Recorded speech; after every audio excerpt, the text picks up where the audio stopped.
Bailey road এবং খিলগাঁও অগ্নিকাণ্ডের পর রাজধানীতে নতুন রেস্তোরাঁ খোলার জন্য জায়গা ভাড়া দিচ্ছে না বেশিরভাগ ভবন মালিক। এর ফলে নতুন শাখা খোলা যাচ্ছে না এবং কেউ ব্যবসায়ও আসতে পারছেন না। রেস্তোরাঁ ব্যবসায়ীরা আশঙ্কা করে বলেছেন, কমপ্লায়েন্সিন এবং অগ্নিকাণ্ড ও হয়রানির ভয়ে হয়তো ভবন মালিকরা জায়গা ভাড়া দিতে চাচ্ছেন না। জাহিদুল ইসলামের প্রতিবেদনে বিস্তারিত। চলতি বছরের ২৯ ফেব্রুয়ারি রাজধানীর বেইলি রোডের একটি রেস্তোরাঁয় ভয়াবহ অগ্নিকাণ্ডে নিহত হন ৪৬ জন, আহত হন অনেকে। এরপর জুনে খিলগাঁও আগুন লাগে আরও একটি রেস্তোরাঁয়। নিহত না হলেও তখন দগ্ধ হন কয়েকজন। রাজধানীর রামপুরায় এই রেস্তোরাঁয় ক্রেতা সমাগম সন্তোষজনক। এর আরও একটি শাখা আছে খিলগাঁওয়ে। মালিক বলছেন, রাজধানীতে তিনি আরও শাখা খুলতে চান, কিন্তু কোনো ভবনেই রেস্তোরাঁর জন্য ভাড়া পাওয়া যাচ্ছে না। এখন বাড়ির মালিকদের মধ্যে একটা ভীতি ঢুকে গেছে যে রেস্টুরেন্ট ব্যবসা মানে একটা বড় ধরনের একটা ঝামেলার ব্যবসা।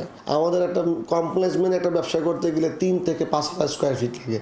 এত বড় জায়গা কমার্শিয়াল স্পেসে পাওয়াটাও সংকট। মালিক সমিতির দাবি, নতুন রেস্তোরাঁর জন্য সরকারের কয়েকটি দপ্তরের অনুমোদন লাগে। বিভিন্ন জায়গায় মোবাইল কোর্ট চলতেছে এবং বহু বাড়িওয়ালা রেস্তোরাঁ ছেড়ে দিতে বলছে, বহু ব্যবসায়ী পথে বসে গেছে। ডিসি লাইসেন্স, পর্যটন লাইসেন্স এবং ট্রেড লাইসেন্স পর্যন্ত ২ সিটি কর্পোরেশনে কেউই বাংলাদেশে ঢাকা শহরে দিচ্ছে না।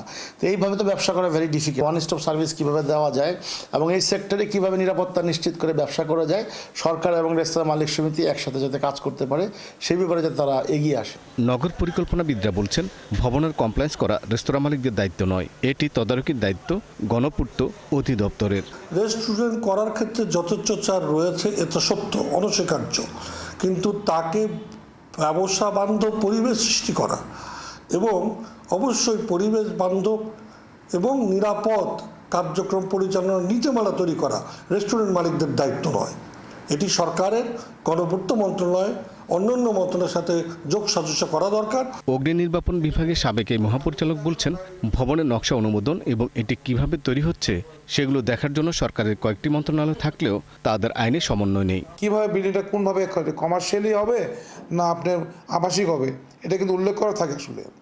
এবং অনেক সময় দেখা যাচ্ছে যে এই বিভিন্ন সংস্থাগুলোর যে নিয়ম নীতিগুলো আছে এর মধ্যে অনেকটা বৈষম্য আছে এবং নিয়ম নীতিগুলোর মধ্যে কোনো সঠিকভাবে কিন্তু সমন্বয় নাই। মালিক সমিতি বলছে, ঢাকা শহরে প্রায় ২৫,০০০ রেস্তোরাঁ থাকলেও বেইলি রোড এবং খিলগাঁও অগ্নিকাণ্ডের পর এই ব্যবসার তেমন একটা সম্প্রসারণ হয়নি। জাহিদুল ইসলাম, ৭১, ঢাকা।